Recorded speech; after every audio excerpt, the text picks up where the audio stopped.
Good morning.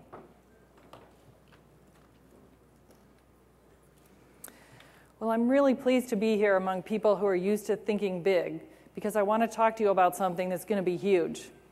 It's something to do with new energy and a solution to one of the most pressing problems facing our nation and our world today. It's something that was mentioned in the Wall Street Journal earlier this week, as a matter of fact. The Wall Street Journal, who's typically a biofuels pessimist, called algae the most promising next-generation biofuel and one of 5 new technologies that could change everything. That's algae.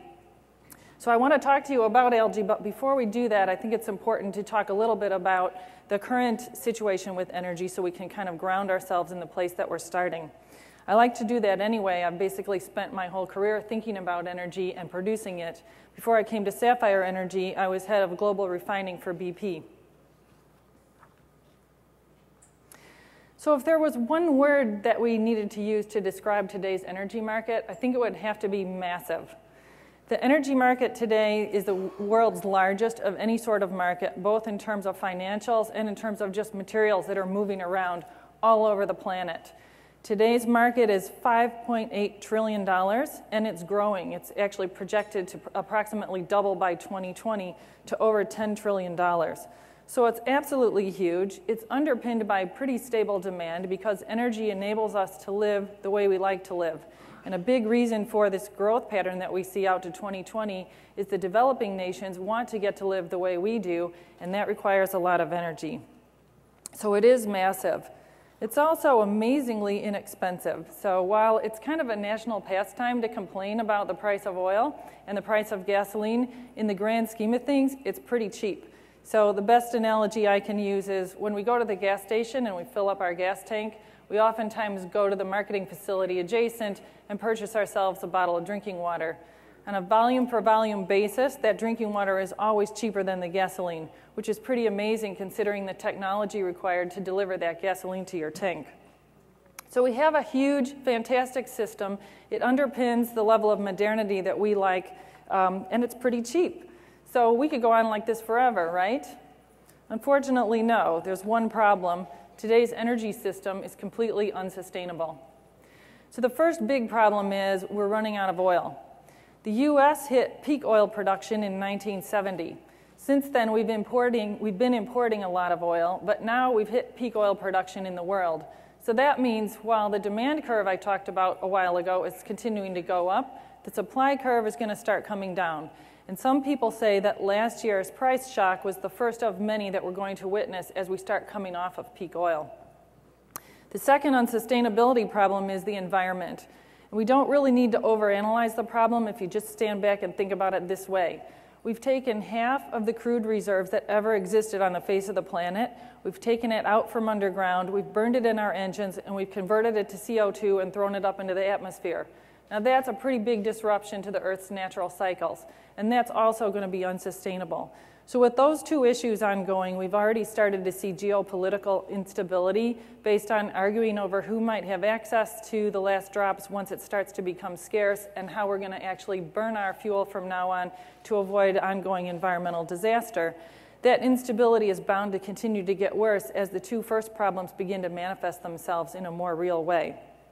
So what we have is a world-scale problem. It's probably the most significant problem we face today. And solving it's going to take a world-class solution because the system is so massive, as I described in the beginning.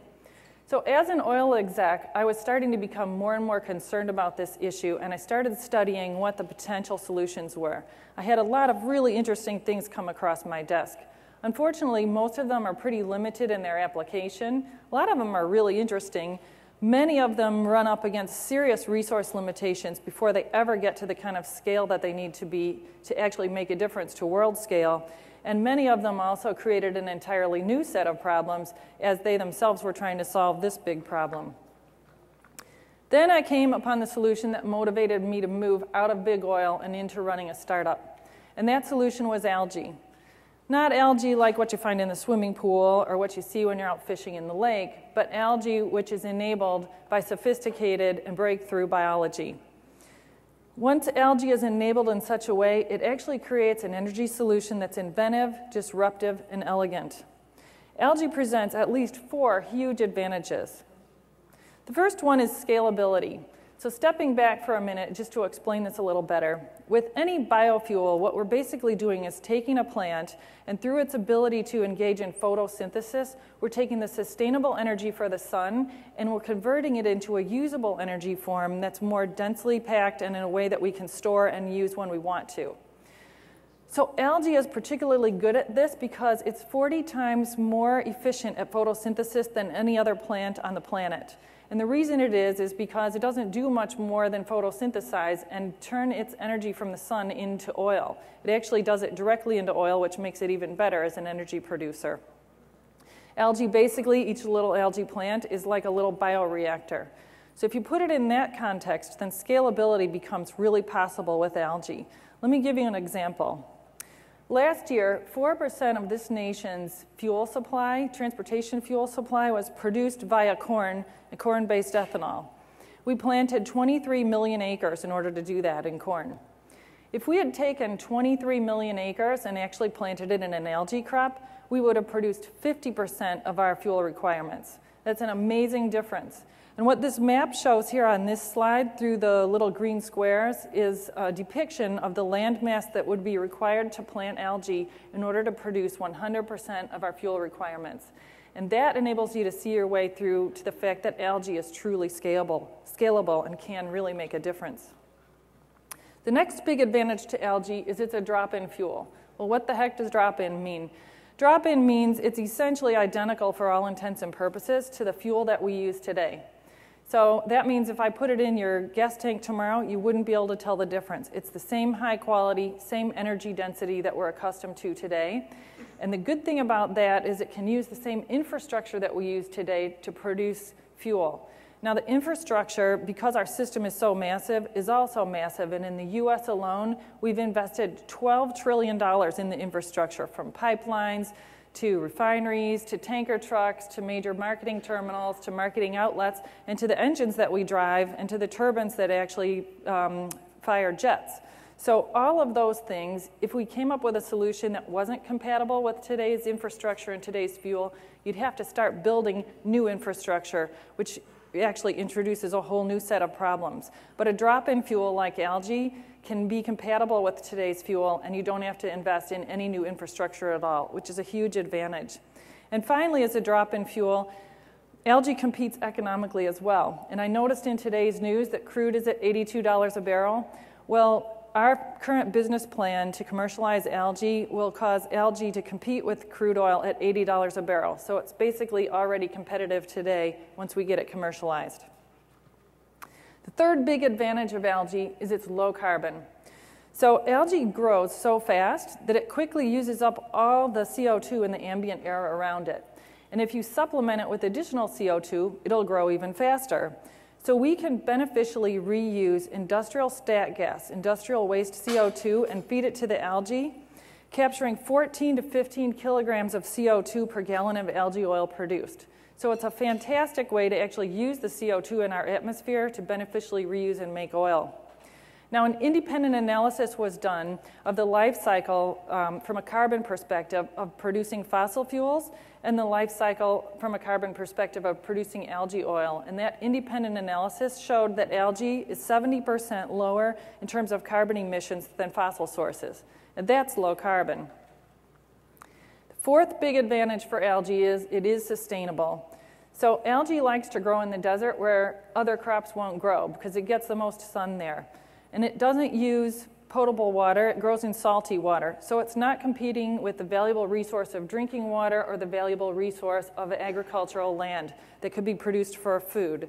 This is very important for its long-term viability because it's not creating new problems. It's actually sustainably creating fuel without getting in the way of other things that are also important to us.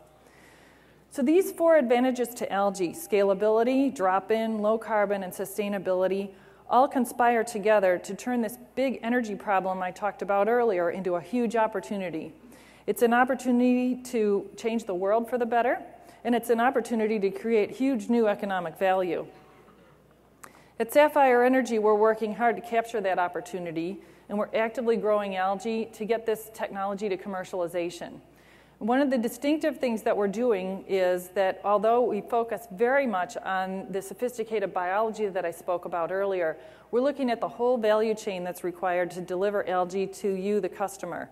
And the value chain is sophisticated, so we need to have technology developed in that sophisticated biology, but also in agriculture, also in civil engineering and water movement and handling, also in chemical engineering and fuels blending and conversion. So we're looking at all of those things so we can get the whole system to commercialization as fast as possible. We've been looking at technology all across the value chain, and we have patents and patent applications totaling over 230 through that whole area. We've assembled a world-class team of experts to help us get to commercialization quickly, both in the area of technology development and in engineering. We've also raised over $100 million, and we have wonderful investors, some of whose names you may recognize as being familiar to your industry. So algae is not just at the idea stage. It's well along the way.